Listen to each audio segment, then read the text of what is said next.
आपण पाहताय कोल्हापूर संकेत लाईव्ह, प्रत्येक घडामोडीचा अचूक संकेत. राधानगरी अत्याचार प्रकरणात नवा ट्विस्ट. मोबाईलमधून धक्कादायक फोटो व्हिडिओ पोलिसांच्या हाती. राधानगरी तालुक्यातील चौघांकडून प्रेमात आमिष दाखवून फोटो व्हिडिओ व्हायरल करण्याची धमकी देत सामूहिक लैंगिक अत्याचार केल्याच्या संतापजनक प्रकरणाच्या तपासाला मुरगुड पोलिसांनी वेग दिलाय. या प्रकरणातील चारही आरोपींना न्यायालयाने 6 जूनपर्यंत पोलीस कोठडी सुनावली असून तपासादरम्यान अनेक धक्कादायक बाबी समोर येत आहेत.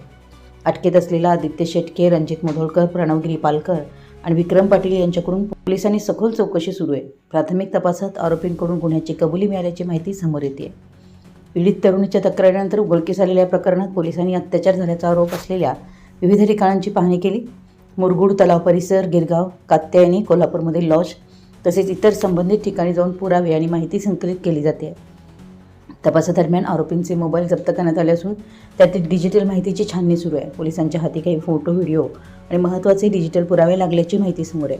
काही माहिती जाणून बुजून डिलीट करण्यात आल्याची शक्यता असल्यानं सायबर तज्ज्ञांच्या मदतीनं ती पुन्हा मिळवण्याचे प्रयत्न सुरू आहेत.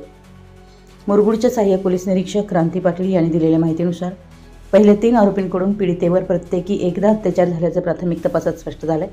तर चौथा आरोपी विक्रम पाटील याच्याकडून वारंवार अत्याचार झाल्याचा संशय तपासातून पुढे आला आहे. या संदर्भातील तांत्रिक आणि भौतिक पुरावे गोळा करण्याचं काम युद्धपातळीवर सुरू आहे.